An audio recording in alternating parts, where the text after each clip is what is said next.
greeting to everyone. I, Dr. Manjusha Goyal, associated with Department of Management Studies at Rajkumar Goyal Institute of Technology, Ghaziabad. Today, I am here to discuss the Unit 1 of our subject, that is Managerial Economics. In today's lecture, I am going to discuss the various concepts of microeconomics, macroeconomics, the difference between these two, managerial economics, its difference with traditional economics and its importance in business decision areas. Now, we will start with the today's lecture. As we know that micro and macroeconomics comes under the scope of economics.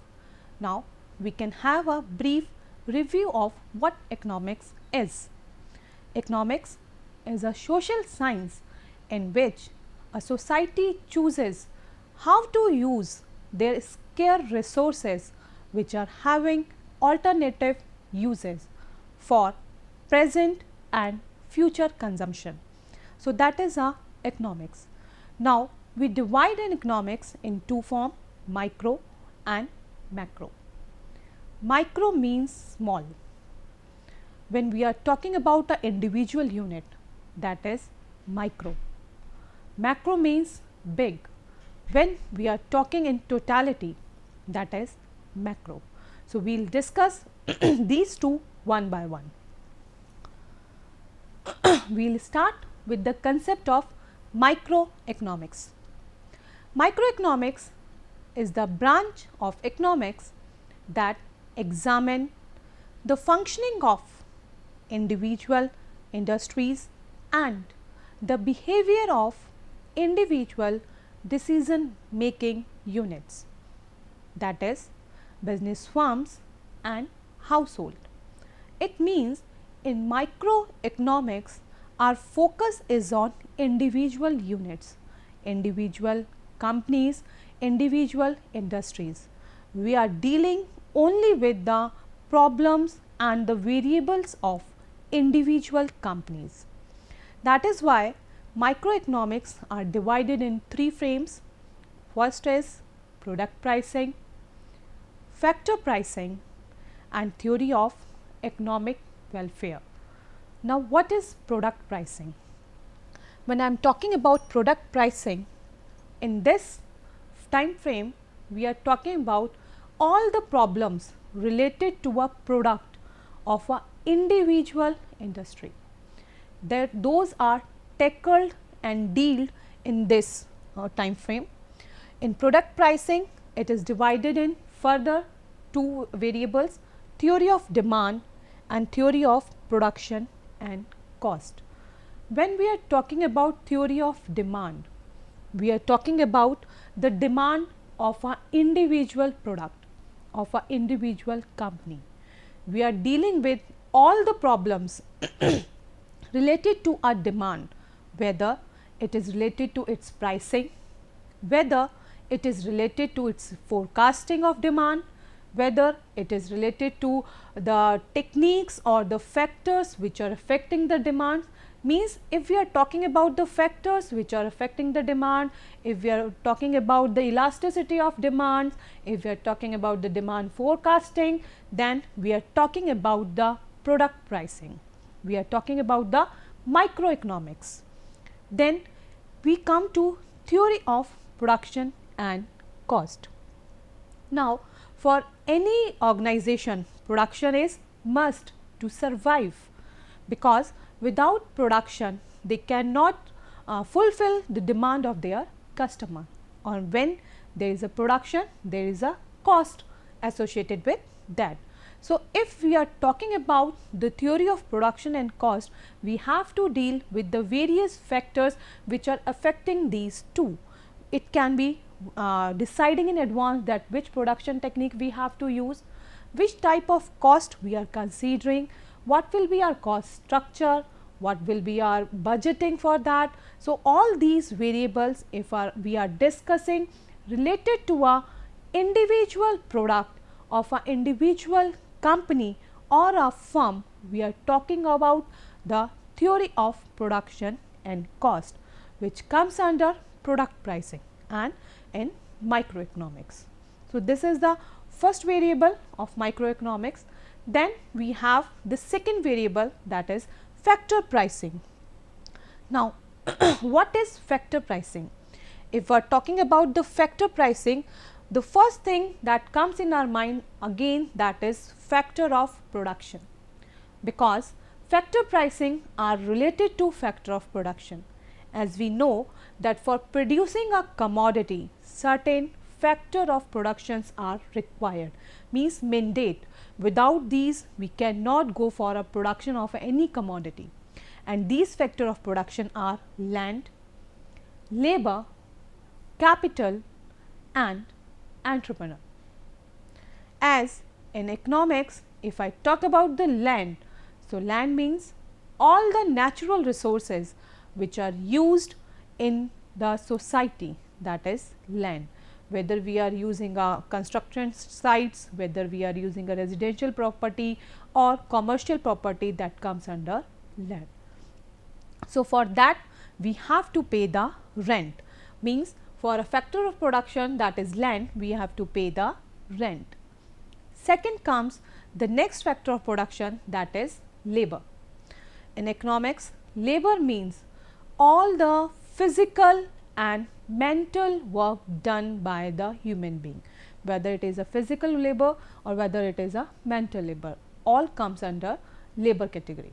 And for that we have to pay the wages and salaries to our employees, to our worker. Again, that is a part of factor pricing. Then comes the third factor pricing, that is interest. Interest is related to our third factor of production, that is capital. What capital is?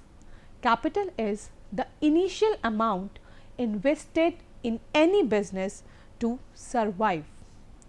So, for that capital we have to raise the money, we have to arrange that capital in the initial time period. So, to arrange that capital we have to pay something. There are many sources to raise the capital. So, whatever we are paying in return, that is interest for third factor of production. Finally come the last factor of production, that is entrepreneur. Again, entrepreneur is a person who take the risk for starting any business, who have a new idea, who start a new business with a new idea and take all the risk. So, for taking that risk, he should have a return for that, and that return is known as profit. So, when we are talking about any of these four variables, or when we are studying these variables, either it is rent, wages, interest or profit, we are talking about factor pricing.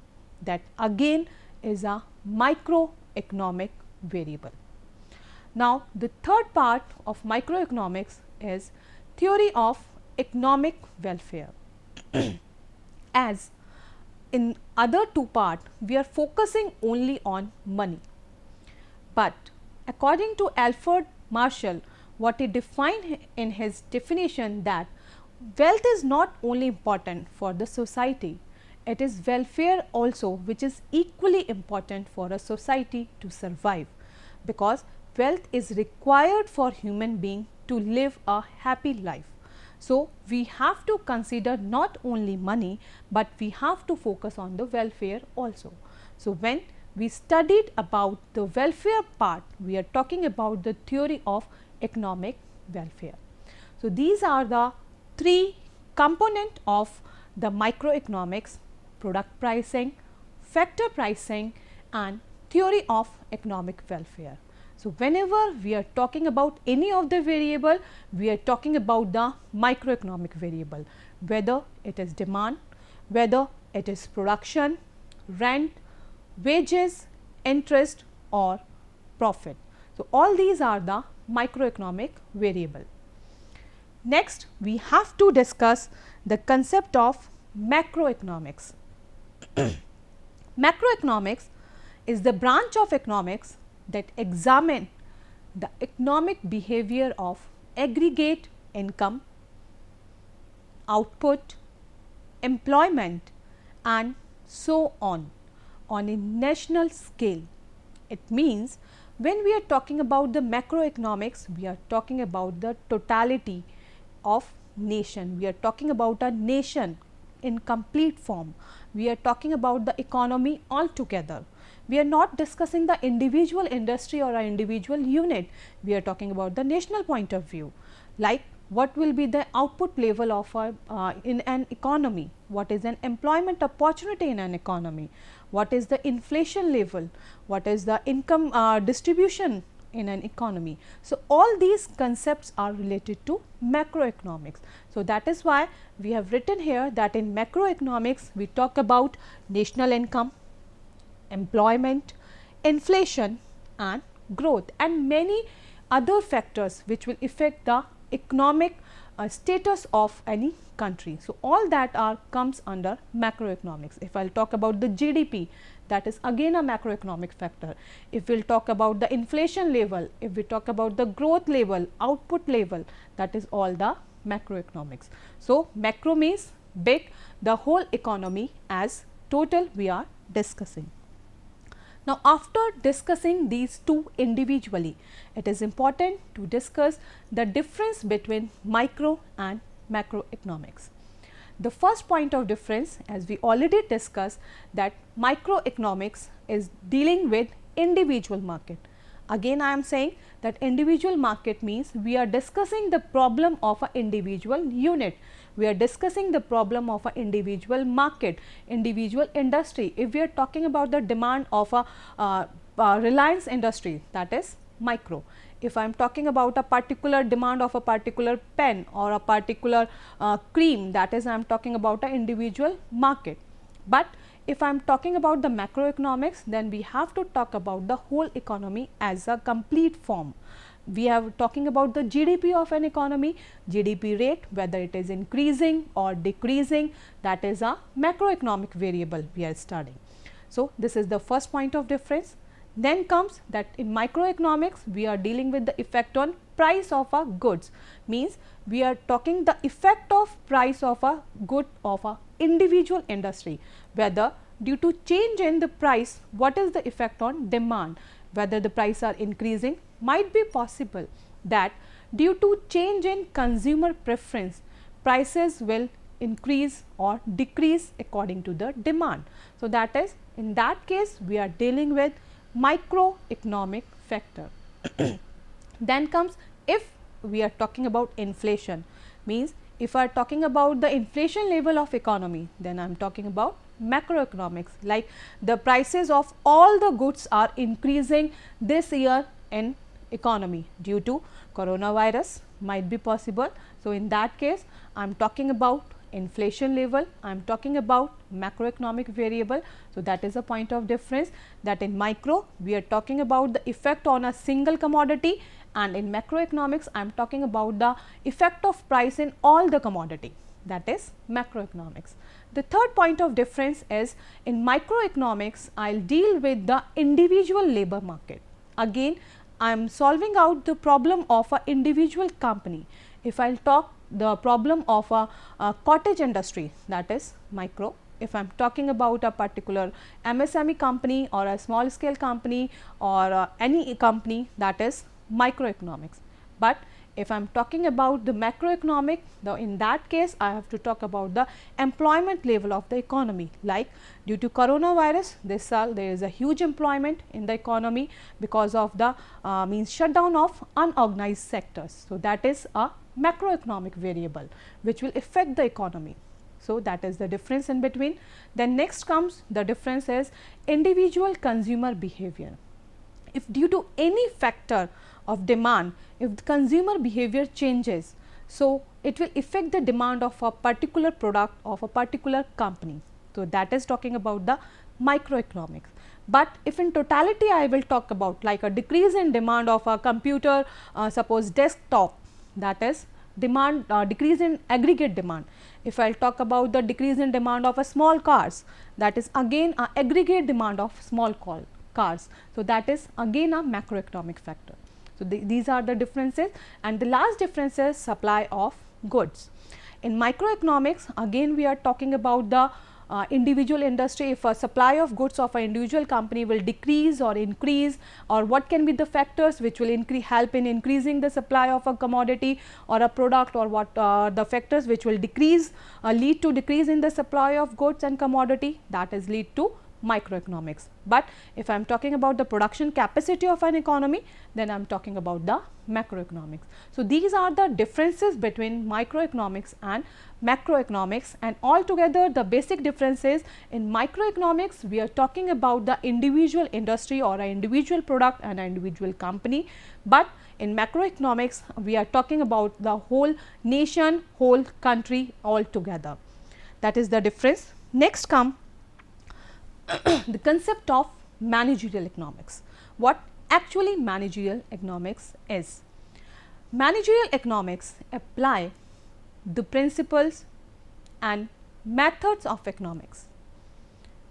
By applying the concept, the branches of economics, analyzing problems faced by the management of a business or other type of organization, and to help find solutions that advances the best interest of such organization. This definition is given by Davis and Chen. So, by seeing this definition, we can analyze that basically managerial economics is a combination of two. The one is economics and the other one is management. As in managerial economics, we are applying the tools and techniques or the concept of economics for solving the different problems which are faced by the management of any organization, which are faced by the management of any industry. They take help from these concepts and try to solve out the problems which they are facing. So, this is the concept of managerial economics. Now, we are discussing the characteristics of managerial economics. As I already says that managerial economics is microeconomics, because we know that microeconomics means we are dealing with the individual company, and in managerial economics also we are applying the economic tools and techniques for solving the problems of a management. So, when we are solving the problems of a single industry, that means we are dealing in a microeconomics. So, that is why managerial economics is known as a microeconomics. Then comes pragmatic economics. We says that managerial economics is a pragmatic economics, as in economics normally we take the data as it is. We won't analyze the background of that particular data, but in managerial economics we analyze the background of that data also. Like if I am saying that a demand of a particular commodity is decreasing, so in managerial economics we try to find out what are the reasons for decrease in demand, whether the consumer taste changes or the price of commodity changes, competitor strategies changes, or the income of the consumer changes. What are the factors which will lead to decrease in demand? So, that is why managerial economics is a pragmatic economics, because we try to find out the background of that particular problem or that particular data. The third characteristics of managerial economics is it is a normative economics.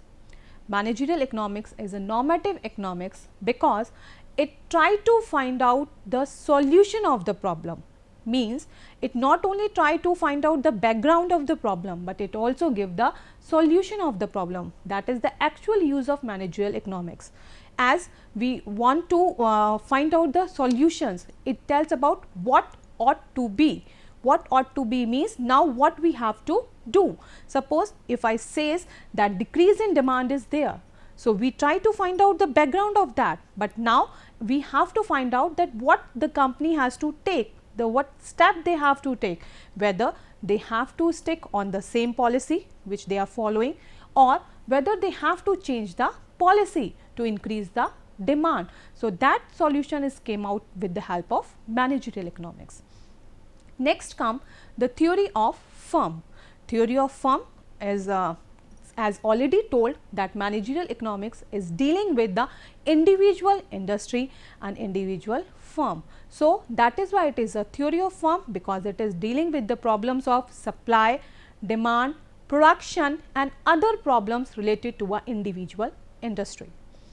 Then it aims at helping the management. As we know that managerial economics provide the solution of the management problems. So, it is helping the management to find out the optimum solution of the problem. And last, that is, it is prescriptive rather than descriptive. As we know, prescriptive comes from prescription. As we know that doctors provide prescription for the problem. In the same way, managerial economics not only describes the problem, but it helps to find out the solution of the problem. So, that is why managerial economics is prescriptive. They give the solution, proper solution, method which company have to adopt to find out the optimum results. So, these are the characteristics of managerial economics. Next, when we studied about managerial economics, it is important to discuss the difference between the traditional economics and managerial economics. As we already studied that economics is having micro and macro aspect. Means in economics we are talking about both. Micro part means individual industries or individual companies, as well as macro means in as a economy as a whole. But in managerial economics, our focus is only on micro aspects. We are dealing with the problem of an individual unit. This is the first point of difference. Then second is, it is traditional economics is both positive and normative science. Means in traditional economics, we are taking the data as it is and we try to find out the solution. But managerial economics is normative in nature, because we are adopting managerial economics just only to find out the solutions, whatever problem the management is facing. So, that is why managerial economics is a normative in nature, because they are providing the solutions. Then comes the third definition, that it deals with the theoretical aspects. Traditional economics is a theoretically, they are only forming the concepts and tools, but managerial economics actually applying those theories and concept in a practical way. They are finding out the solution by applying these theories and tools for solving the current or existing problem. So, it is a practical aspects they are following. Then comes the traditional economics studies human behavior with certain assumptions. As in economics we are formulating the theories and tools, so it is necessary to follow certain assumptions to prove those theories.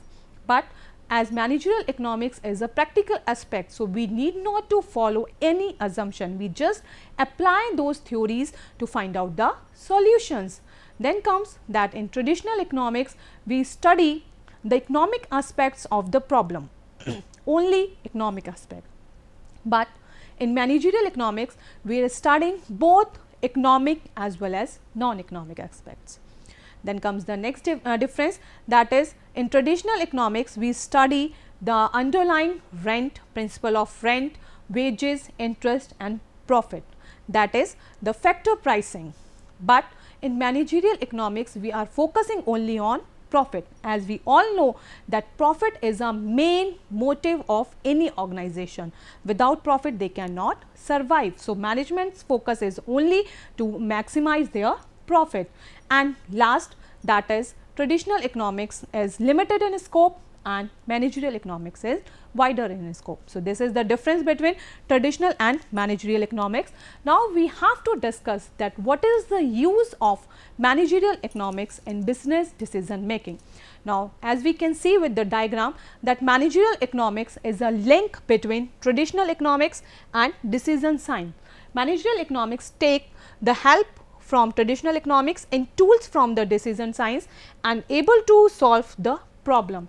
So, it is they are acting as a link between the traditional and decision science and try to give the optimum solution for the problems which our management is facing, and they have to they are giving different decision areas.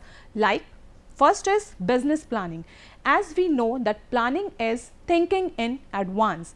Managerial economics help in giving the right direction to the management. They will help in deciding or forecasting the future course of action. They are able to find out the exact demand or exact policies for their company. Then managerial economics help in cost control, as they find out the exact production and all the relevant cost related with that, so that all the resources of the organization should be used at their maximum capacity. Their main aim is to minimize the cost and maximize the profit by utilizing all the resources effectively. Then comes the price determination.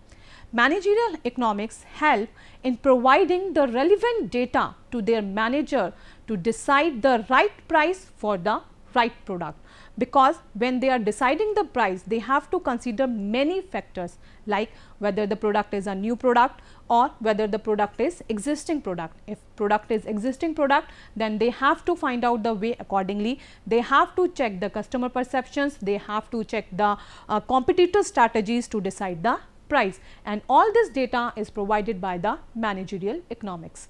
Then the fourth one is business prediction. As we know that future is full of uncertainties, and so on the business also. Business is also full of uncertainties. So, in that area, managerial economics provide the data to the manager for predicting the future uncertainties, so that the timely actions can be taken and the risk can be minimized and profit can be maximized. Then comes the profit planning and control. As we all already know that all the organizations are surviving only with the help of profit. So, profit planning is must. Managerial economics again provide all the relevant data related to cost and revenue, and with the help of their data, the managers are able to find out or to maximize their profit, and they can control their cost. Next step is your inventory management. Inventory is a very important part of any organization. Inventory is of raw material, it can be of work in progress, it can be of finished goods, and if inventory is not managed, it will be very harmful for the organization, as excess of inventory is blockage of fund and less inventory is reduction in profit. So, proper inventory management is required. So, managerial economics help the management to find out or to collect the data accordingly, so that they can have sufficient funds, sufficient inventory in their organization to run the business smoothly. And the last decision area is manage capital. Capital is the initial amount invested, and it is very important to manage the capital. So, managerial economics collect all the data related to capital, and they analyze all the avenues of investment of capital before investing the money, so that it can be invested in a better way to maximize the return and to minimize the risk. That is all about today's lecture. We can have the brief of today's lecture, that in today's lecture we will discuss about the microeconomics, macroeconomics, difference between these two, then the concept of managerial economics, the difference between traditional and the latest managerial economics, and the role of managerial economics in the decision making areas.